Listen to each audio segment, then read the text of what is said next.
नमस्कार, आप सभी का एक बार फिर से स्वागत है हमारे चैनल भक्ति पॉइंट में। आप सभी को वट सावित्री व्रत की हार्दिक शुभकामनाएं। वट सावित्री का ये व्रत ज्येष्ठ माह की पूर्णिमा को किया जाता है। इस दिन सुहागिन महिलाएं अपने पति की लंबी उम्र के लिए उपवास रखती हैं।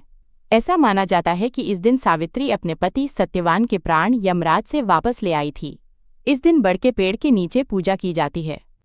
ऐसा माना जाता है कि बड़ के पेड़ की उम्र लंबी होती है और उसी तरह महिलाओं के पति की उम्र भी लंबी हो जाती है। आइए सुनते हैं वट सावित्री की व्रत कथा। एक समय की बात है, भद्र देश के एक राजा थे जिनका नाम अश्वपति था। भद्र देश के राजा अश्वपति के कोई संतान नहीं थी। उन्होंने संतान की प्राप्ति के लिए मंत्रोच्चारण के साथ प्रतिदिन 1,00,000 आहुतियां दी। 18 वर्षों तक उन्होंने ये क्रम जारी रखा। इसके बाद सावित्री देवी ने प्रकट होकर वर दिया कि हे राजन, तुझे एक तेजस्वी कन्या पैदा होगी। सावित्री देवी की कृपा से जन्म लेने के कारण कन्या का नाम सावित्री रखा गया। जब वो कन्या बड़ी हुई तो बेहद रूपवान हुई। योग्य वर ना मिलने की वजह से सावित्री के पिता बहुत दुखी थे। उन्होंने कन्या को स्वयंवर तलाशने भेजा। सावित्री तपोवन में भटकने लगी।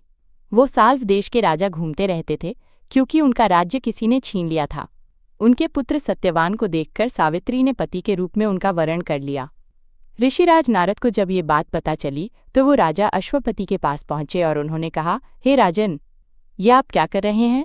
सत्यवान बहुत गुणवान है, धर्मात्मा है और बलवान भी है, पर उनकी आयु तो बहुत छोटी है। वो अल्पायु हैं, 1 वर्ष के बाद ही उनकी मृत्यु हो जाएगी।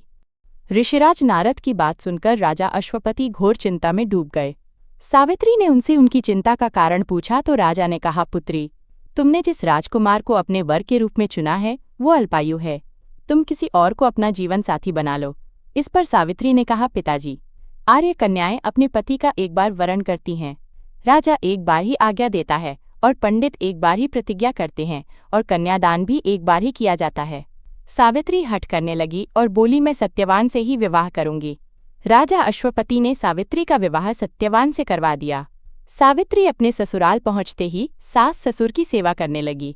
समय बीतने लगा। नारद मुनि ने सावित्री को पहले ही सत्यवान की मृत्यु के दिन के बारे में बता दिया था। वो दिन जैसे जैसे करीब आने लगा, सावित्री अधीर होने लगी। उन्होंने 3 दिन पहले से ही उपवास शुरू कर दिए। नारद मुनि द्वारा कथित निश्चित तिथि पर उन्होंने पितरों का पूजन किया। हर दिन की तरह सत्यवान उस दिन भी लकड़ी काटने जंगल चले गए और उनके साथ सावित्री भी गई। जंगल में पहुंचकर सत्यवान लकड़ी काटने के लिए एक पेड़ पर चढ़ गए। तभी उनके सिर में तेज दर्द होने लगा।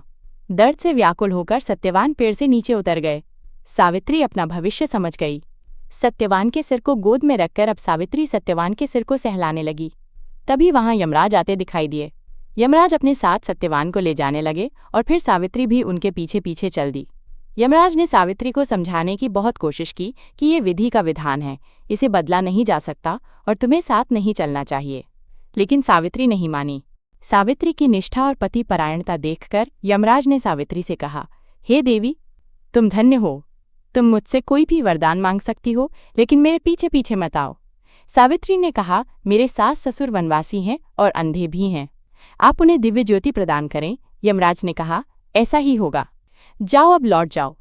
लेकिन सावित्री अपने पति सत्यवान के पीछे पीछे चलती रही।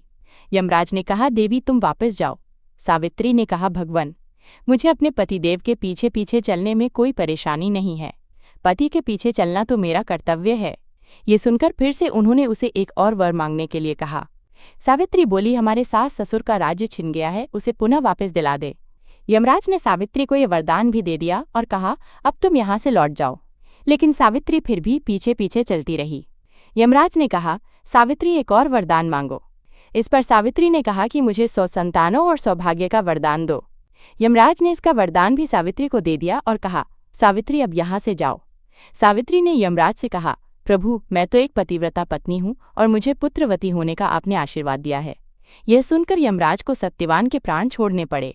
यमराज जान गए कि पुत्र प्राप्ति का ये वरदान मांगकर सावित्री ने उन्हें फंसा लिया है। यमराज अंतर्ध्यान हो गए और सावित्री उसी वट वृक्ष के पास आ गई जहां उसके पति का मृत शरीर पड़ा था। सत्यवान अब जीवंत हो गए और दोनों खुशी खुशी अपने राज्य की ओर चल पड़े। दोनों जब घर पहुंचे तो उन्होंने देखा कि माता पिता की आंखें ठीक हो गई हैं। इस प्रकार सावित्री सत्यवान चिरकाल तक अपने राज्य का सुख भोगते रहे। अतः पतिव्रता सावित्री के अनुरूप ही प्रथम अपने सास ससुर का उचित पूजन करने के साथ ही अन्य विधियों को प्रारंभ करना चाहिए। वट सावित्री करने और इस कथा को सुनने से उपासक के वैवाहिक जीवन और जीवन साथी की आयु पर किसी प्रकार का कोई संकट आए तो वो टल जाता है।